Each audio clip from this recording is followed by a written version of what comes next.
ನಮಸ್ಕಾರ ಎಲ್ಲರಿಗೂ.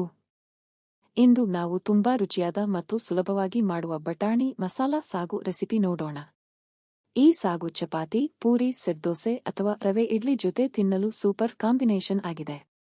Hotel style ರುಚಿಯನ್ನು ಈಗ ಮನೆಯಲ್ಲೇ ಮಾಡಬಹುದು. ಮೊದಲು 1 ಕಪ್ ಹಸಿರು ಬಟಾಣಿ ಮತ್ತು 1 ಆಲೂಗಡ್ಡೆಯನ್ನು ತೆಗೆದುಕೊಂಡು ಸ್ವಲ್ಪ ಉಪ್ಪು ಹಾಕಿ ಕುಕ್ಕರ್ನಲ್ಲಿ 2 ವಿಶಿಲ್ ಬರುವವರೆಗೆ ಬೇಯಿಸಿಕೊಳ್ಳಿ. ಬಟಾಣಿ ಚೆನ್ನಾಗಿ ಸಾಫ್ಟ್ ಆಗಿದ್ದರೆ ಸಾಗು ಇನ್ನೂ ರುಚಿಯಾಗುತ್ತದೆ. ಇದೀಗ ಸಾಗಿಗೆ ಮಸಾಲೆ ರೆಡಿ ಮಾಡೋಣ. ಮಿಕ್ಸಿ ಜಾರಿನಲ್ಲಿ ಅರ್ಧ ಕಪ್ ತುರಿದ ತೆಂಗಿನಕಾಯಿ, 2 ಟೇಬಲ್ ಸ್ಪೂನ್ ಹುರಿದ ಕಡಲೆ, 1 ಟೀ ಸ್ಪೂನ್ ಗಸಗಸೆ, ಸ್ವಲ್ಪ ದಾಲ್ಚಿನ್ನಿ, 2 ಲವಂಗ ಮತ್ತು ಅರ್ಧ ಟೀ ಸ್ಪೂನ್ ಸೋಂಪು ಹಾಕಿ ಸ್ವಲ್ಪ ನೀರು ಸೇರಿಸಿ ಮೃದುವಾಗಿ ರುಬ್ಬಿಕೊಳ್ಳಿ. ಈ ಮಸಾಲೆಯೇ ಸಾಗಿಗೆ ಸ್ಪೆಷಲ್ ರುಚಿ ಕೊಡುತ್ತದೆ. ಈಗ ಒಂದು ಪಾತ್ರೆಯಲ್ಲಿ 2 ಟೇಬಲ್ ಸ್ಪೂನ್ ಎಣ್ಣೆ ಬಿಸಿ ಮಾಡಿ ಅರ್ಧ ಟೀ ಸ್ಪೂನ್ ಸಾಸಿವೆ ಮತ್ತು ಜೀರಿಗೆ ಹಾಕಿ ಒಗ್ಗರಣೆ ಮಾಡಿಕೊಳ್ಳಿ.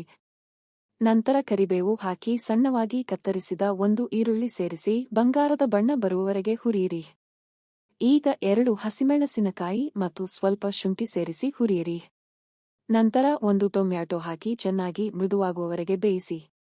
ಈಗ ಅರಿಶಿಣ ಮತ್ತು ಉಪ್ಪು ಸೇರಿಸಿ ಮಿಕ್ಸ್ ಮಾಡಿ. ಕುಕ್ಕರ್ನಲ್ಲಿ ಬೇಯಿಸಿದ ಬಟಾಣಿ ಮತ್ತು ಆಲೂಗಡ್ಡೆ ಸೇರಿಸಿ ಸ್ವಲ್ಪ ಮಿಶ್ರಣ ಮಾಡಿ. ನಂತರ ನಾವು ರುಬ್ಬಿಕೊಂಡ ಮಸಾಲೆ ಸೇರಿಸಿ ಬೇಕಾದಷ್ಟು ನೀರು ಹಾಕಿ ಚೆನ್ನಾಗಿ ಕಲಸಿ. ಇದನ್ನು ಮಧ್ಯಮ ಉರಿಯಲ್ಲಿ 5 ರಿಂದ 7 ನಿಮಿಷ ಕುದಿಸಿರಿ. ಸಾಗು ಗಟ್ಟಿಯಾಗುತ್ತಾ ಸುವಾಸನೆ ಬರುತ್ತದೆ. ಕೊನೆಯಲ್ಲಿ ಕೊತ್ತಂಬರಿ ಸೊಪ್ಪು ಹಾಕಿದರೆ ರುಚಿ ಇನ್ನೂ ಹೆಚ್ಚುತ್ತದೆ. ಈಗೋ ನಮ್ಮ ಬಿಸಿ ಬಿಸಿ ಬಟಾಣಿ ಮಸಾಲಾ ಸಾಗು ಸರ್ವ್ ಮಾಡಲು ಸಿದ್ಧವಾಗಿದೆ. ಇದನ್ನು ಪೂರಿ, ಚಪಾತಿ ಅಥವಾ ದೋಸೆ ಜೊತೆ ಟ್ರೈ ಮಾಡಿ, ಖಂಡಿತವಾಗಿ ಎಲ್ಲರಿಗೂ ಇಷ್ಟವಾಗುತ್ತದೆ. ವಿಡಿಯೋ ಇಷ್ಟವಾದರೆ ಲೈಕ್ ಮಾಡಿ, ಶೇರ್ ಮಾಡಿ ಮತ್ತು ಇನ್ನಷ್ಟು ಸಾಂಪ್ರದಾಯಿಕ ಅಡುಗೆಗಳಿಗಾಗಿ ನಮ್ಮ ಚಾನೆಲ್ಗೆ ಸಬ್ಸ್ಕ್ರೈಬ್ ಮಾಡೋದನ್ನು ಮರೆತಬೇಡಿ. ಧನ್ಯವಾದಗಳು. ಮತ್ತೆ ಭೇಟಿಯಾಗೋಣ ಇನ್ನೊಂದು ರುಚಿಯಾದ ರೆಸಿಪಿಯ ಜೊತೆ.